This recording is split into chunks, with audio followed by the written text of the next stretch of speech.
Thank you. Okay. Thank you so much for doing this, by the way.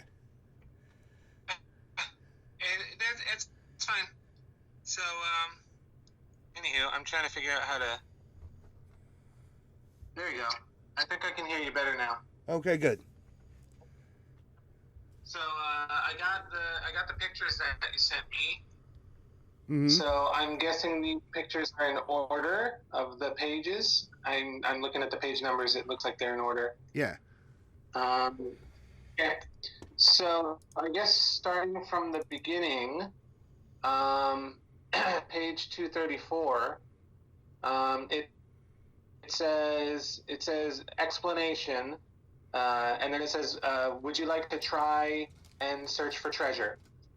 And then it says, this this book is a book about searching for treasure, and it's split into mainly two sections. The first section is the treasure search that the fairy has brought, and it is the main part of the book. The second section is introduction that have crossed over to the new continent, and it's kind of like just a story, is what it says. And then it says.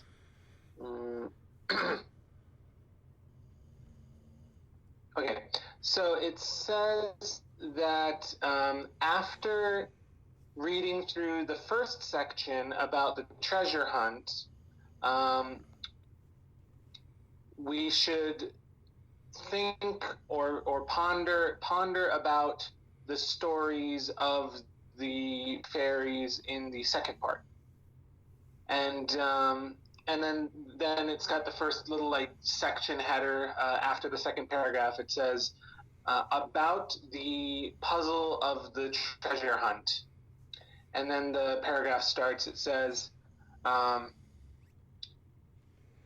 so must read the poems and the 12. So we must not just read it. So it's comparing, it says you have to read them, but then it says, but when I say read, I mean, because it's got all these secrets in it, we have to kind of comb over it with a fine tooth comb, is kind of like the nuance. Uh-huh. And then it says, so don't read it like a poem, but rather read it more like a cipher, or like a cryptography cipher or something like that. And then it says, however, there is a big problem that appears when you read this, and that is because um, okay, it's giving a long explanation that's kind of confusing. So I'm gonna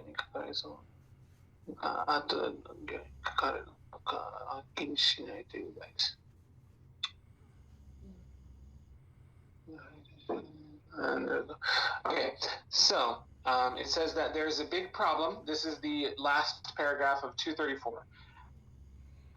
There's a big problem, and what that is that in the 12 poems, you can read it from start to finish. However, there are many ways to read it. Like, for instance, if you read one line, you are not sure whether that one line is connected to the line before it or the line after it. And that's kind of left vague on purpose. And then moving to page 235, in regards to this point, a friend of mine, an American friend of mine, read the poems for me, and I asked him. So I'm assuming that the author of this is a Japanese guy. He goes, and I asked him which one does certain lines that I was confused about connect to. Does it connect to the line before, the line after? And and he told me that it's not clear, that it's left vague on purpose. So, so the person. I'm not sure if it's the author. It says an acquaintance of mine that is an American. Okay. I asked him about the kind of like the grammatical state of those poems, and that American said it's vague, so there's no way to 100% say one way or the other, is what he told me. So that's basically. I'm not sure if this American that he's talking about is the author, but it does look like that the person who translated this book into Japanese is the person who's kind of speaking in this writing here. Right. Is what it.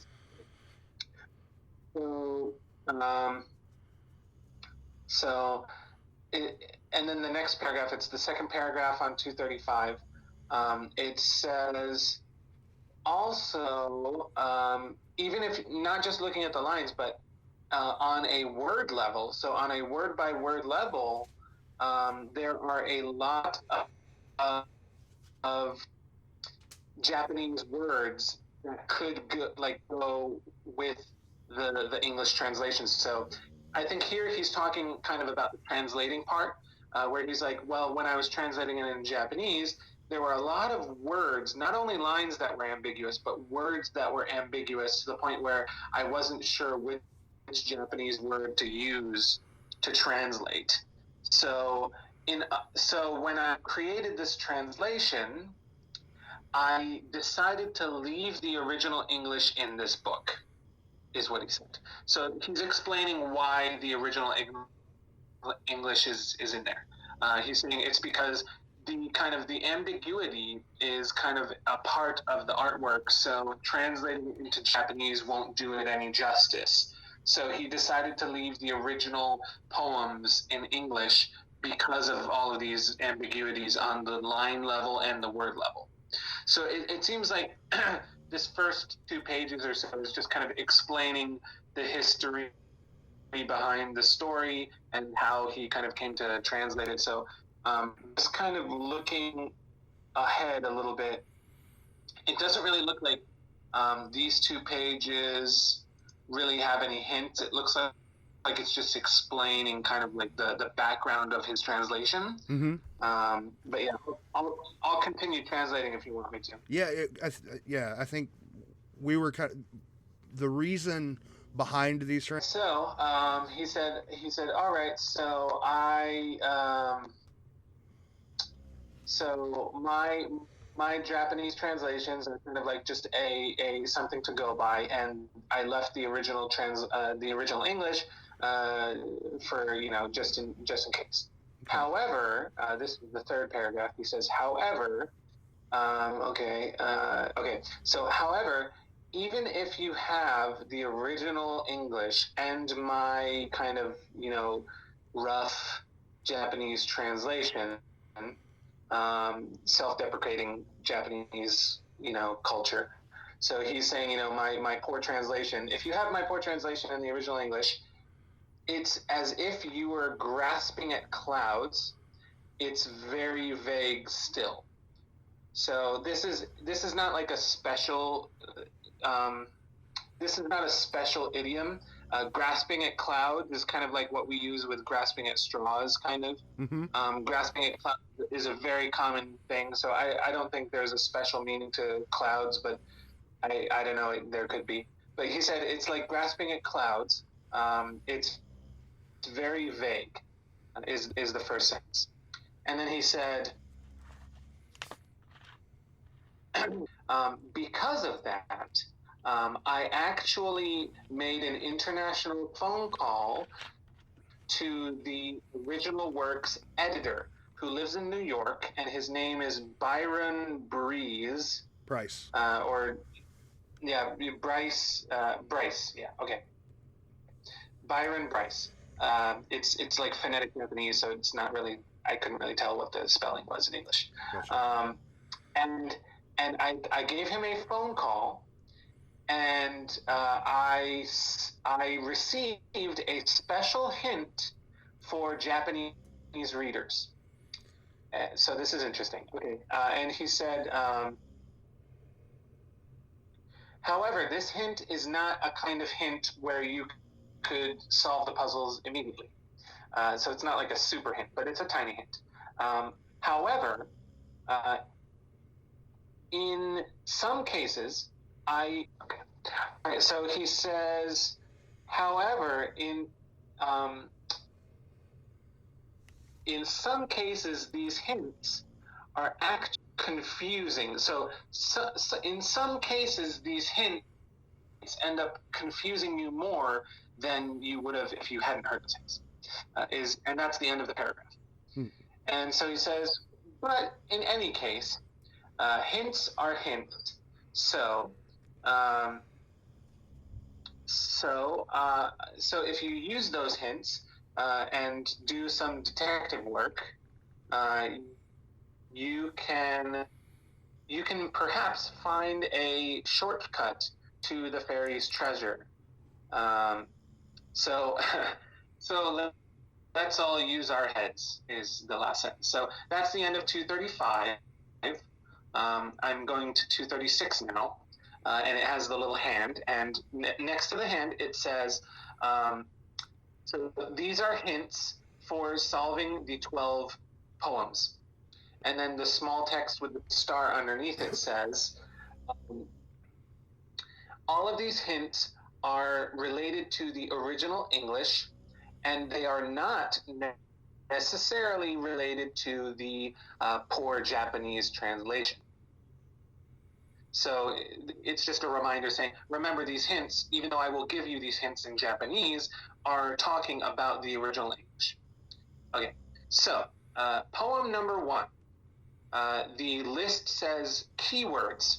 So these are keywords that you should focus on.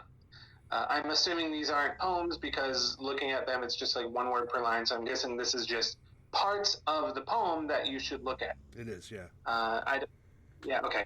So it has a bunch of numbers and 2 symbols, and those 2 symbols means line number.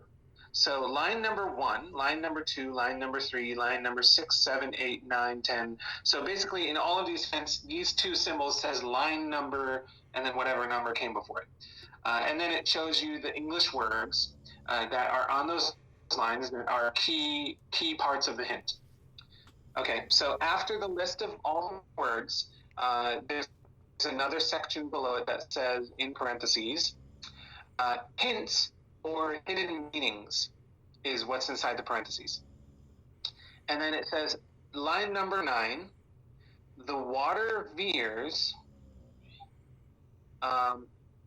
is water that is being shot up into the sky.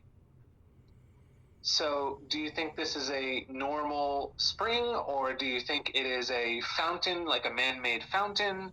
What do you think? So this is like kind of like a rhetorical question, or like a question that is meant to make you think. Mm-hmm. So it says, this water veers is referring to water that shoots up at the sky.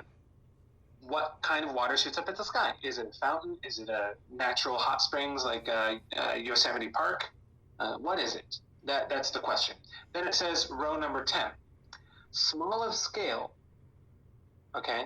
Then it says small in English obviously means small, but what does scale mean?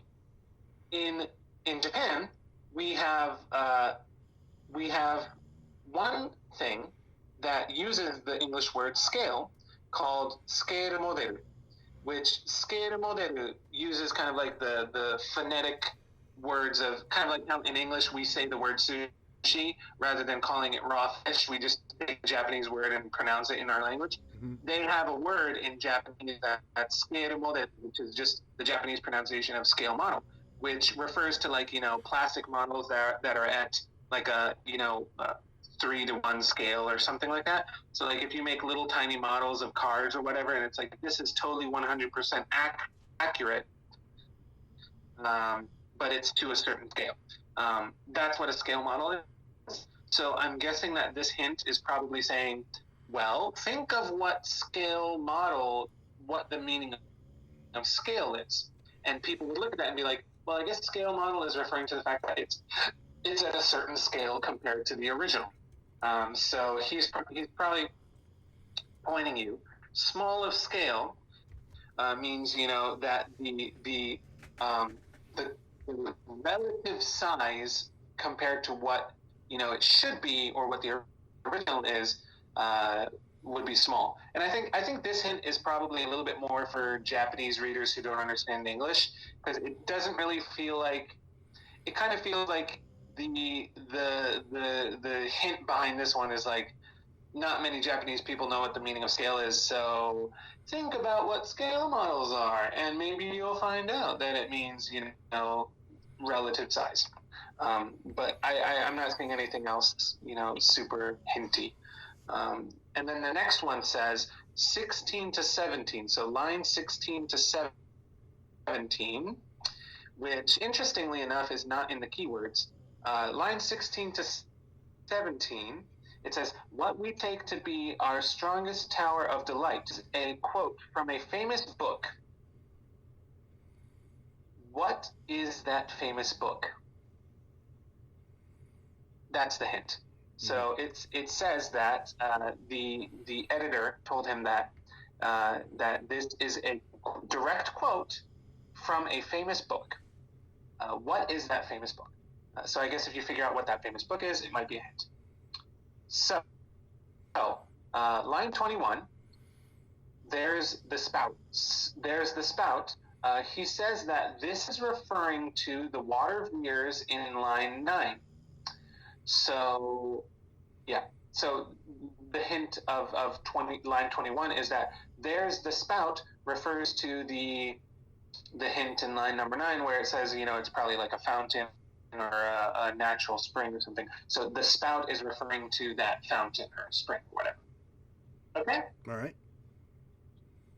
Okay, so number 2, poem number 2.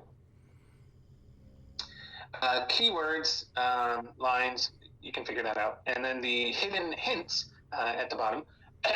Line number 7, fills the afternoon hours. If you translate it to Japanese directly, means, and then he says fills the afternoon hours, which is literally like afternoon hours, and then fill like you'd fill a cup. But he says there is actually a more direct and easier, simpler way to translate this expression. ...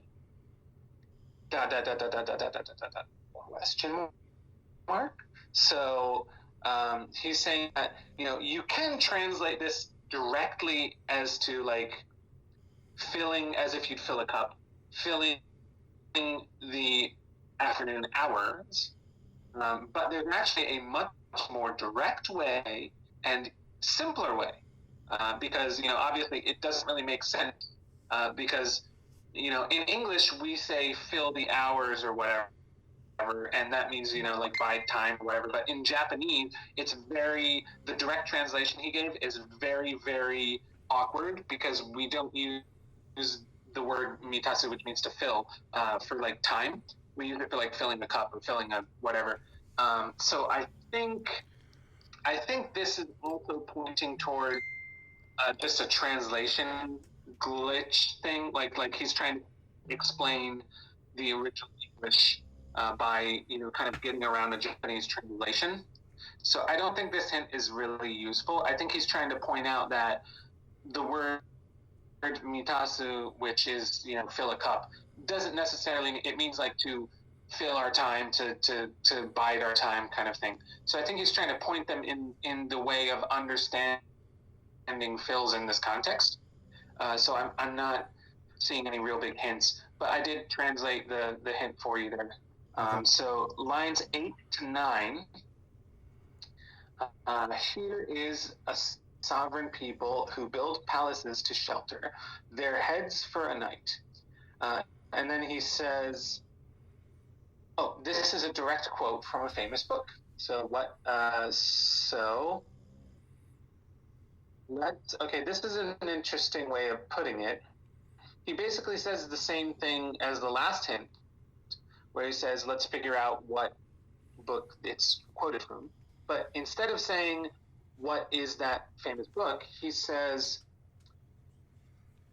so let's pull out the encyclopedia and flip it upside down. So I think maybe this is him trying to be clever and telling more of a hint than he should, I guess. I don't know. But there is an idiom in Japanese where you say turning something upside down means going through something thoroughly, but it does also mean literally turning something upside down if you want it to. And he says, like, specifically, instead of saying look for the book in a library or whatever, he says, like, look. He literally says, this is a direct quote from a famous book. So let's go ahead and turn the encyclopedia upside down, is what he's saying. So I don't know if he's referring to a specific encyclopedia. Maybe this is a quote from a specific encyclopedia, and the entry that contains this quote is something of consequence. And, you know, maybe he's referring to, I'm not exactly sure, but I'm trying to think if there's a better translation for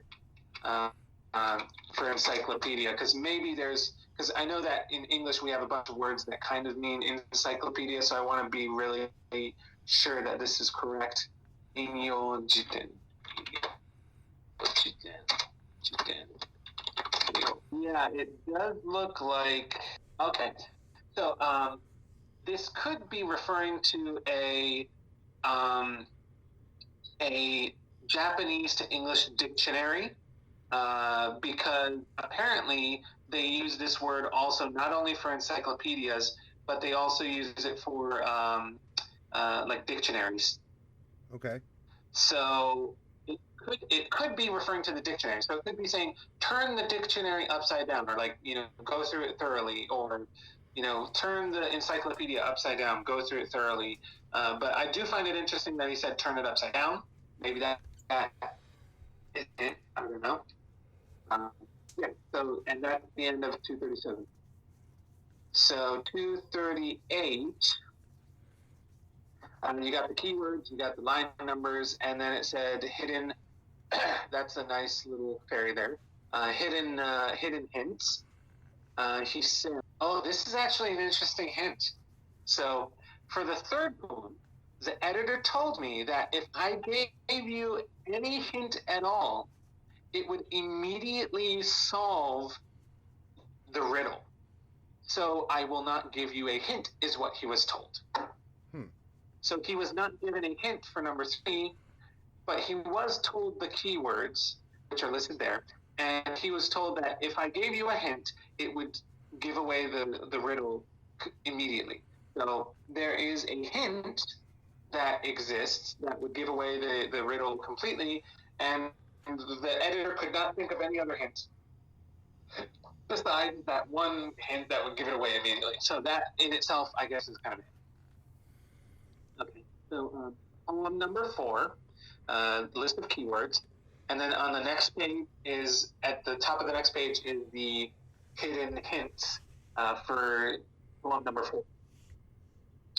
And it says, line number 11, free speech means free speech. But what does that mean? Is what so he basically just translated. So I'm guessing that means that in his quote unquote poor translation, he probably didn't use this phrasing for free speech. And so he's clarifying it here as a hint. So just to give you kind of and people learn American history and they learn about the First Amendment, most Japanese translations of the First Amendment use freedom of speech like this. So it's not like a super special translation, but the literal, like if I were to take that free speech translation and word, like letter by letter, explain exactly what it means, it means, you know, and then So freedom of words and theories. But I think this is more like for people who can't quite get the original English and are confused about why the Japanese is completely different or something like that. So the second hint for line 11, the couplet is referring to, so it's explaining kind of like a historical thing. Couplet is referring to a kind of line limerick that Shakespeare used to use in his plays. So refers to a line, a lot of noise going on in the background. Go ahead. I can still hear you. You can still hear me? Okay, good. All right, so that was the second hint. The second hint was couplet. Couplet is a kind of two-line poetic function that Shakespeare used to use a lot, and that is the hint. The third hint is line 13. Columns is referring to, columns of a building. And he said, okay, so the editor told me that these columns are made out of stone. So the hint is, what is the most famous stone column structure in the world? I'm thinking Stonehenge is what I'm thinking, but I don't know about you, but that's what the hint is. So poem number 5, keywords, lines, okay. And then the hints are, for line number 1, the hint is lane. This is, when you translate this directly, it refers to a small road or a small pathway.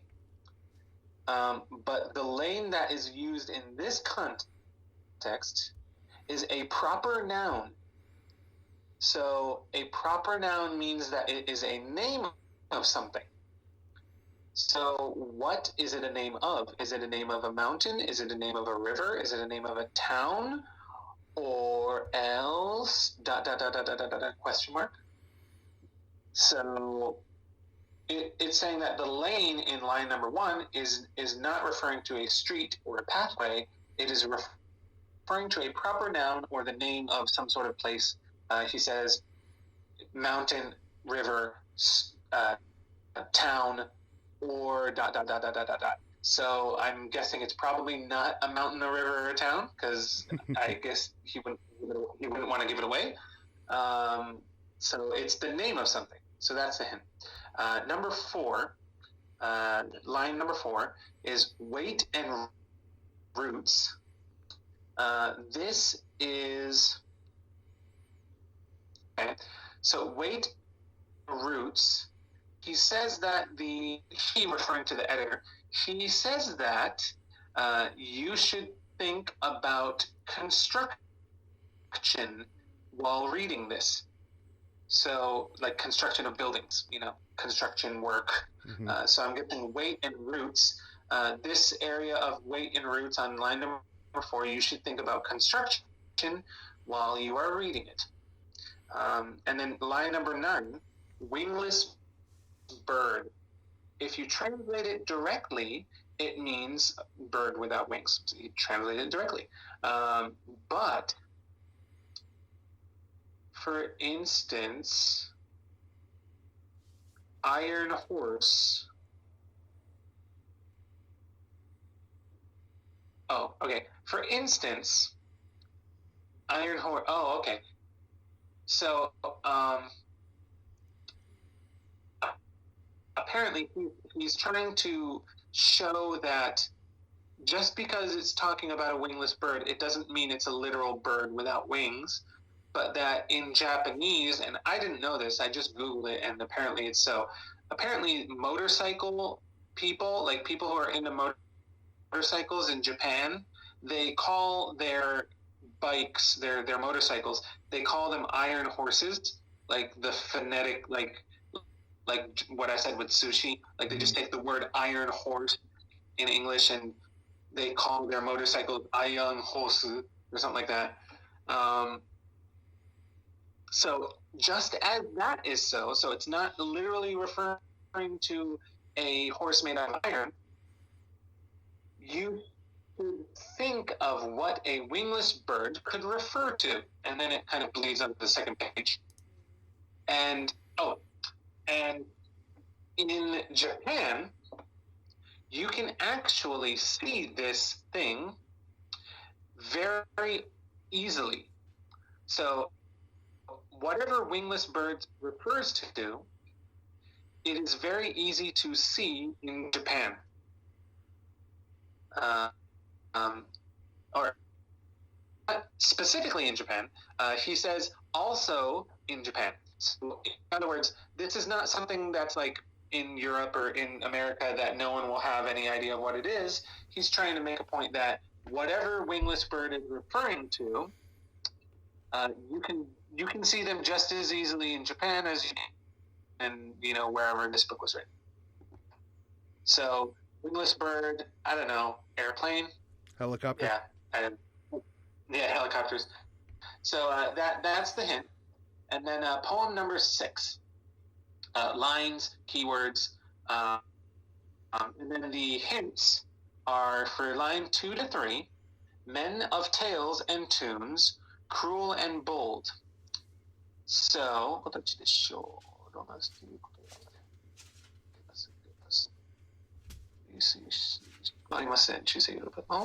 okay, so men of tales and tunes, cruel and bold.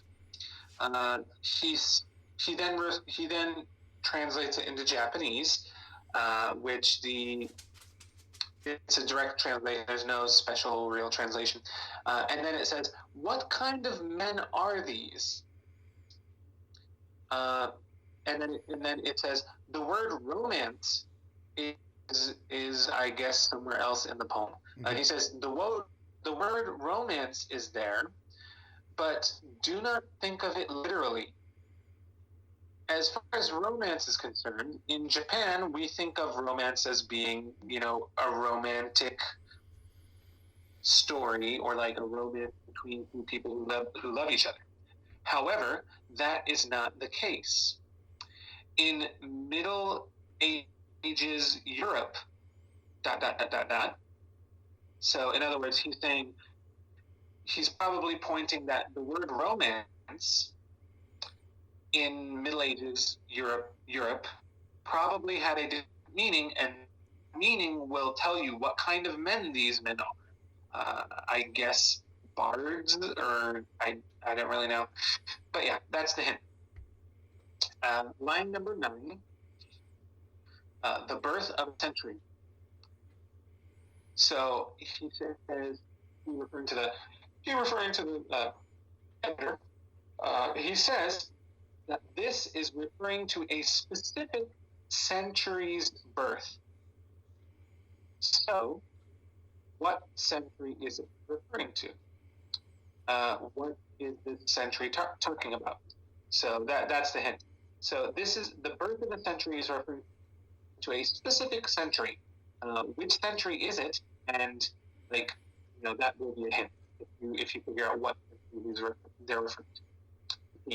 I heard you again. Okay. Now everything is fine again. Last time and this current time, what happened was it slowly got more and more like the noise behind you got louder and louder and louder, to the point where I couldn't hear anything, and I wouldn't, I would say hello and hear anything at all. It was just a lot of. I guess it's got to be the connection, because.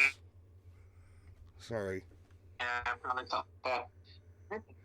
It's okay. So page 240, fourth line from the bottom. So it says line number 10, May 1913, and the hint is open up your history textbook to May 1913. What happened in May 1913 is the hint. And then line 14 to 15, it says, between two arms extended, below the bar that binds, it says a hint. The arm that it is talking about, of what angle you put it in. Again, He said, "It is difficult to give a hint for this one, but bar binds, which is to join together or to connect, then that means that the bar needs to be something that can bind, which is a hint." So those are the two hints that he gives for his poem. Is it referring to the White House, or is it referring to a White House? So is it a specific White House with capital letters, like the proper name of the house of the President of the United States, or is it referring to just a house that is white? And if you put the on it, then it is the home of the American president. If you put an A on it, then it's just it's white. So because there is no A or the, which one is it? That's the hint. So poem number 7, it has the keywords, and then it has some guy in a crown, and then below the keywords it says, line number 2, sweet generally means sweet as in taste. Sweet as in taste, but that you should not really be concentrating on the taste, because the editor says that, for example, the air of some place, or like the air of a situation, can be sweet. Like if you see two lovers glancing at each other and you say the air was filled with sweet sense of romance or whatever, blah, blah, blah. So the air could be sweet without being tasty sweet. It can smell sweet or feel sweet. So think of how air can be sweet is the hint, apparently. Apparently air is very important to this sweet meaning. Yeah. So line number 4, it says high post. This post is made out of wood. That's the hint. Line number 5, education and justice.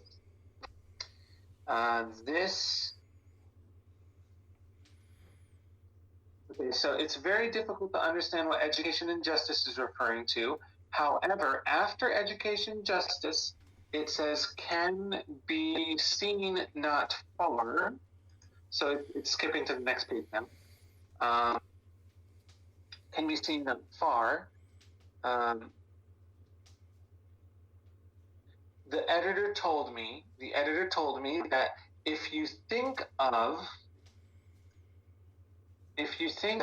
the can be seen not far, and you add something onto it, and you think hard about it, then it becomes easier to understand, says the editor. And he said, okay, then he kind of directly translates it. It's in education and justice. さほど遠くないところに見える。さほど can be seen not far. さほど遠くないところに見えるのは? Okay, so he's saying, what? This is also kind of ambiguous in Japanese, but what I'm kind of getting is he made a direct translation of the education and justice can be seen not far, and he said education and justice can be seen not far. Or another way I could translate it would be education and justice are seen in a place that is not too far away from here. That would be a more direct translation, but it's not clear what he's kind of getting at. And then he says at the end of that, what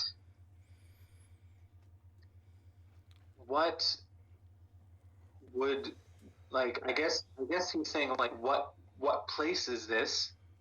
It's kind of ambiguous. He's saying, like, in regards to this, in regards to that sentence, like the things regarding to that sentence is what? It's kind of hard to explain if you don't understand Japanese, but it's kind of like he's asking what is the place that I refer to when I say place, because he does have the word for place in his Japanese translation. What is the place? Or maybe he's referring to what is the justice in education. But I think he's trying to make you think of, okay, what is a place where education and justice don't, at line number 9, sound from the sky. And then he says, he gives a direct translation, and he says, what is it referring to? There's a lot of sounds that are heard from the sky. For instance, the sound of a bird, the sound of a plane, the sound of Superman. No, he doesn't do it. The sound of a bird, the sound of a plane, the sound of the wind. And then he says, there's also sounds that are not registered by human ears. There's also sounds that you cannot hear without a special machine. 12, twang. Oh, okay. All right, this is interesting. So, twain, and then he gives the hint by translating the word twain and the phonetic spelling of the word, the English word, the spitting of a rope or the threads on a rope or something like that, then they have a word for that. But he says it's not that. It's literally just a phonetic thing. So it's name. Because like 100% people's names, like 100% of non-Japanese people's names are just phoneticized. Mm-hmm. So I'm getting. You're breaking up again, but I'm guessing it's just Mark Twain, right? Yeah. Yeah. Okay. Yeah, that's probably. Okay. So let's see. So that is the end of poem number 7. Now poem number 8. It has keywords, and then it has the little goblin with like a flower, and then the hidden meanings. It's line number 1. The 3 stories of Mitchell is, and then he kind of translates it, saying it's the 3 stories of Mitchell, but he says that the word stories has special meaning. So, is it referring to the 3 like bedtime stories of Mitchell, or is it referring to the 3 stories of Mitchell as in like a 3-story building? Huh? And then he said, at first I thought that it meant the 3 like bedtime stories, but Mr. Bryce or Brees or whoever the editor was said it means 3 stories, like 3-story building. It sounded like when he said 3 stories, like a 3-story other thing.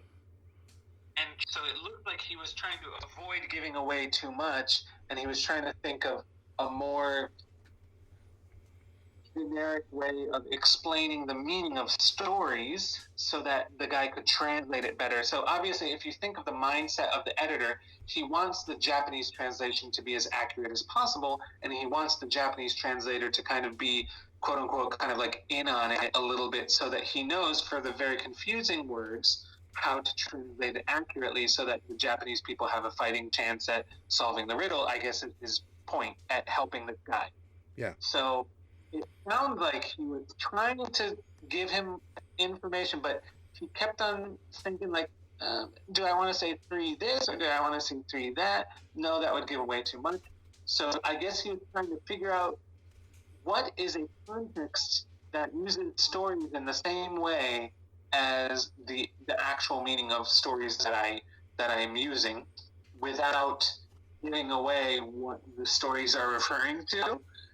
And so I guess he said he probably thought that a 3-story building is the closest meaning of story that wouldn't give away the meaning of what the stories are referring to. Mm-hmm. Yeah. So that is the hint for line number 1. For line number 2, it says, the beating of the world. This is a difficult part because beating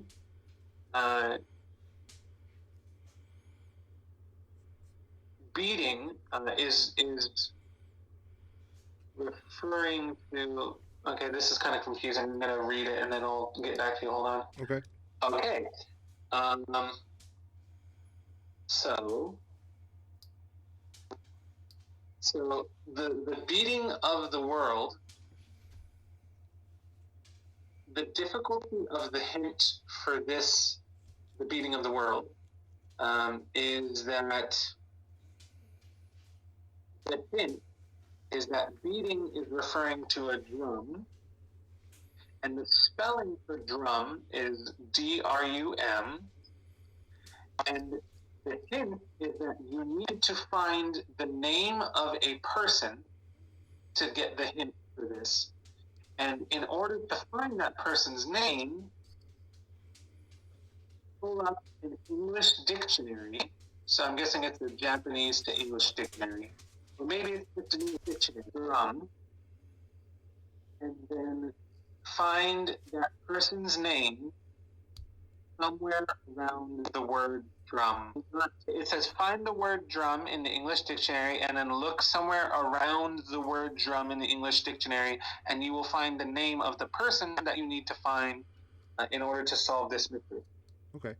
And then the last part says that you will not get the treasure if you don't try hard. So I don't know how far away it is from drum, but it sounds like you're going to have to work for it.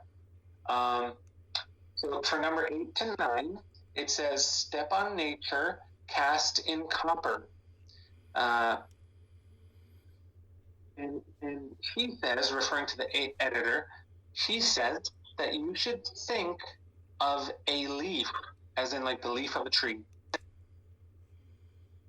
Well, and then he says, but what does a leaf mean? So I think maybe he's trying to make you think of a leaf, and then you kind of have to make another step thinking of, okay, what other kinds of leaves are there? I guess is what they're implying, but that's just what it says. Think of a leaf while you're reading this, and then also, what does a leaf mean? So let me see. Okay, number 21. When that maybe it's referring to a tree. Of course, I can't say I think that it means tree. So it sounds like that Mr. Bryce was not trying. He was like, nope, I'm not going to give you a hint on this one. And then the Japanese guy just kept kind of like prodding him and being like, this, and looking at his reactions or listening to his reactions on each of them. The Japanese translator says, I think that the tall fifth, is referring to a tree. But I'm not sure, and I can't make a direct explanation. I think it's a tree. So he's telling us directly what he thinks, and I think he's doing it because he's not sure. So if he had gotten a direct answer from the editor, he would probably have to make it a little bit more ambiguous and be like, oh, what do you think? Blah, blah, blah. But it sounds like he doesn't really know, but when he was kind of throwing things to see what would stick, it seemed like tree gave him a different reaction from other words that he threw at the guy, and so he thinks that it's referring to a tree. Poem number 9, there's the key words, and then it goes on to the next page, page 244. And then it says at the beginning of page 244, this is for poem number 9, it says, wind rose is referring to a nautical maneuver. So, in other words, people who would ride boats across the ocean, Mm-hmm. he said wind rose is referring to a maneuver that people who are maneuvering ships would do. So it literally means nautical maneuver. He says that windrose is referring to or related to a nautical maneuver, is the hint. And then it goes on to poem number 10.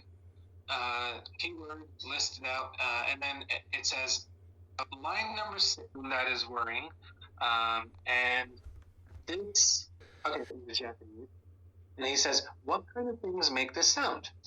You would think maybe a bug, or like a fly, or like a bee or something. Maybe the sound of a propeller.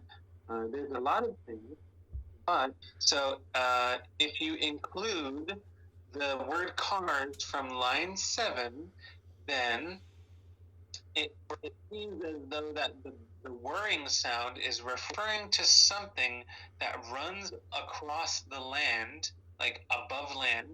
So it's not flying. It's not flying, and it's not underground. It's on the land. It's running on the land, and that's probably what's making sense. But I'm guessing you said bicycle? Yeah. So the translator says that when he asked the editor said that it is something that needs the power of humans to run, which means, I'm guessing, manual spinning a wheel or spinning the pedals on a bicycle, or something that involves a human being doing some work in order to make the thing move. So I'm guessing a bicycle or something that was in the Middle Ages that was like a bicycle. I don't know. So line number 12, of him of hard words in 3 vowels. This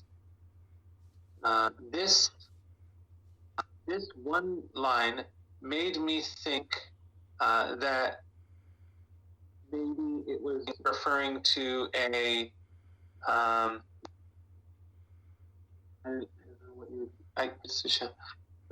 trying to figure out the translation of this. If it makes you feel any better, even in English, this is the one line that everyone has a problem with. No one has any idea what this means. Yeah. Okay, so, wait, what page was it? Okay, here we go. So it says, you would think that it's referring to a writer, but it's hard to, so in other words, him, of him of hard word in 3 vowels, he says, you would think, or a normal person would think, that him is referring to some kind of writer, like a person who writes stories or poems or like these riddles or something like that. Someone who writes for a living, puts pen to paper. But he says it's difficult to find out who that is. When I asked Mr. Bryce, he answered me with a riddle. He said, referring to the editor, this person, in order to get to them, you must play. And the starting point is chicken, is what he told me. So Mr. Bryce gave a riddle to the Japanese translator, and his riddle was, and this is all written in Japanese, so I don't know exactly what he said in English, but I'll give you the most direct translation I can. It says, in order to arrive, as in like arrive at your destination or arrive at the airport or arrive, like physically go to his place, in order to arrive at this person, you must play with words, and the start is chicken. So, in other words, in order to get to this person's name, I'm guessing, you need to do something like play some sort of word game that maybe kids play, or something like, I don't know, like something like in Japan. In Japan, we have a game where one kid says a word, and then the next kid takes the last letter of that word and starts another word with that word, and then you keep on going back and forth and back and forth until someone can't think of a word. Or like it takes too long, and then you say they lost or whatever. So he's saying that you need to play with words in order to get to this person, which I'm assuming meaning that you're playing with words means that while you're playing with words, that person's name will come up. And that's what he means by arrive at this person. And then he says that the start is chicken. So I'm guessing whatever the word game is, you have to start it with the word chicken. And then eventually you will end up at the name of the person who's referred to by him. That's an interesting hint. So number 19. Line number 19. Rhapsodic man's soil. Rhapsodic man is... I can only guess that means rhapsodic. I don't know what rhapsodic means in English, and I don't know what that means in Japanese. So I'm gonna just hope that it's rhapsodic. But just in case, I'm gonna go ahead and look it up on Google. See if some interesting words come up.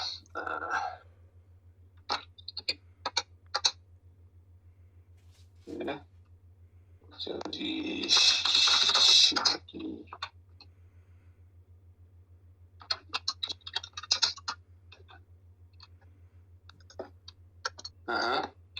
Okay. English. Okay. So this is a little bit interesting. So his direct translation of the rhapsodic man is a man of epics.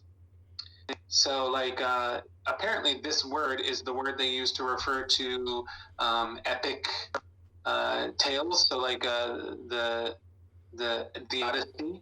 The Odyssey is referred to as this, apparently, from Google.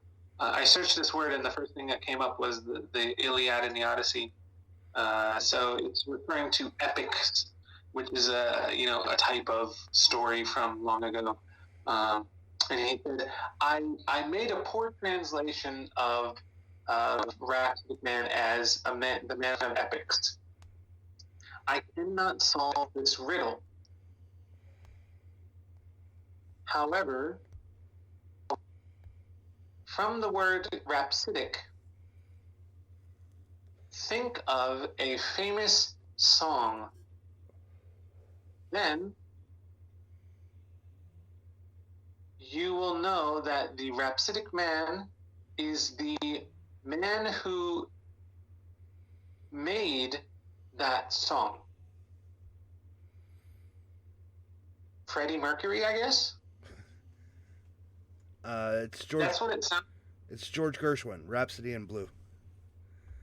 Oh, Rhapsody in Blue. Okay, George Gershwin. Okay, I was thinking of Bohemian Rhapsody. Anywho, okay, so that's the end of the hints for poem number 10, and then poem number 11. We've got all the keywords, and I don't even want to try and guess what that is. And then hints for.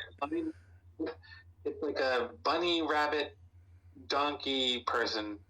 So line number 1, it says octave. Octave, obviously refers to the number 8. And in music terms, 1 octave is, an octave of notes. However, octave is actually a proper noun. So octave is actually the name of something. So octave is a proper noun, and that is directly from Mr. Bryce, the editor. So the editor said that octave is a proper noun, and he did not give me any other hints. So octave is a proper noun. That is the hint. Then there's a hint for 18 to 20. To achieve by dauntless and inconquerable determination. And he said that this is a direct quote from a book. And then he says, similar to the last time, he says, okay, so let's pull out the encyclopedia or like the dictionary or wherever you would go to find a quote in a book, and let's open it. So he did not say turn it upside down like he did last time. He said let's open the encyclopedia, let's open the dictionary, let's open the place where you go to search for quote in books. Okay, so that's the hint for 18 to 20, and it looks like okay. Here's the final poem. Lists all the keywords. These are the words you need to concentrate on, and then and it says line number 1, M and B. These are the initials of 2 people. These are the initials of 2 people. However, with this information, you can't really tell what people they're referring to. So I asked Mr. Bryce, what do these people do? Like, what are their jobs? What did they do? And he said that both of them are very famous song composers. Mozart and Beethoven? I guess. Yeah, that's exactly what they are. Okay. All right. So he says. What is M referring to? What composer is M referring to? What composer is B referring to? And then it says line number 2, Congress. If you translate directly, is the American Congress, which is he uses kind of like the word Parliament, but then he puts American in front of it. So he's like, it's basically like the American version of Parliament. So he's like, well, Congress refers to the American version of Parliament. But when I asked Mr. Bryce, he said that Congress is actually a proper noun. So it's the name of something. And he did not give me any extra hints. So I have no clue what proper noun it is referring to. Okay, then he says line number 2 R, line number 3 L.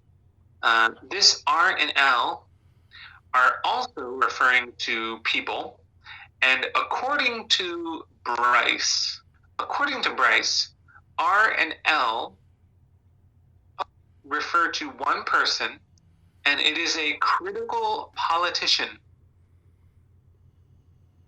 And he gives a bunch of definitions of the word critical because, he wants the Japanese users to, because anyone who doesn't really take language learning seriously, if you tell them like, oh, it means critical, and then they're like, oh, what does critical mean? They're going to pull out like an English-Japanese dictionary.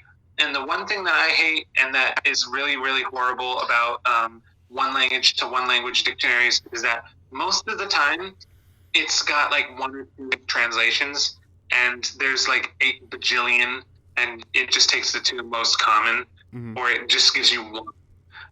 So he's trying to prevent that. So he gives a bunch of meanings of critical, which is like dangerous, important, extreme, things like that. And then so it says like R and L refers to one person, and according to Mr. Bryce, it is a critical politician. And then he says, do you have any idea who it is? I don't. And then line number 13, it says, rumble is the sound of rumbling, but what does that mean? ... So rumble is something that you should focus on, but what does it mean? It's the sound of rumbling. I think this is more of a translation clarification, I think. Number 14, brush. There's a lot of meanings for brush. However, yeah, it's okay. I was just thinking. Oh, I'm sorry. So he said that line 14, brush, that this has a lot of meanings, but when I was asking him about, he said that when I was asking him about the hints, he said he used words to contrast line 14 and 15, and line 15 is talking about like music, but line 14 is not. So brush does not refer to music. It is kind of like the opposite of music, which would be like a different, like, so he thinks that it's about a painting, and then the hush is something about music. So he says that the brush part is talking about a painting, but okay, so Mr. Bryce said that something. Okay, Mr. Bryce said something that would make me think that brush is referring to a painting. Then on line 15, he says hush. This means quiet, but Mr. Bryce said one thing, and he said after quiet. That's what he said, and he does not give any attempt at translating in Japanese. He just said, when I asked him about the word hush on line 15, he only said one thing, quote, place after quiet, quote. And that is the end of the hint. And then he starts kind of talking about the after the colonials. He says, okay, so he said, this is the end of all the hints that I got from my international phone call with Mr. Bryce. How was it? Did it help you out at all? Also, Mr. Bryce gave special advice to the Japanese readers, and he said, hold on a sec, I'm reading. Okay, so he gives a hint, but I'm having a hard time trying to figure out how to translate it. He said, so Mr. Bryce gave a hint to all of the Japanese readers, and he said that you should start by analyzing the pictures. So he says that you should not try to read the poem first, as it will lead you into maybe some corners, but that you should start by analyzing pictures. That's the thing. And then he says, in order to do that, you must read the combination of numbers that are written inside of the poem. So his hint to the Japanese readers is, before you go reading the poems, look at the pictures. Then, taking all of the numbers in the poems, you can then take those numbers and put them into different combinations and join them with the picture, and you will probably get a hint. That was his overall general hint. And he said that. So he said, also keep in mind that when this book was made in America in 1982, on November. Um, Currently, it is 1983 March, so it's already been about 4 or 5 months, and over 500 people have sent him solutions, but none of them are correct, he says. So he says he definitely wants the Japanese readers to think of a solution and send him a letter. Towards Japanese readers solving the puzzles. And he said, even though solving the puzzles is very difficult, that according to Mr. Bright, it was very, very hard to actually make the puzzles. Okay, so apparently, while he was burying treasure, police officers would constantly him question, take him in for question. I guess. Still here? Hello? Hello? Can you hear me? Yeah. So apparently he said that it was very difficult to actually make the puzzles because he would be trying to bury these weird things with a shovel, and police officers would stop him, take him in for questions, and I guess they probably thought it was like bury a body or something. I don't know. And like apparently he had trouble getting into Canada because he had a shovel and a bunch of weird stuff, and the people at customs in Canada just looked at him with really weird eyes, like he was a weirdo. So apparently he's been to Canada. So I guess that's kind of a hint. Some of the stuff is buried in Canada, I guess.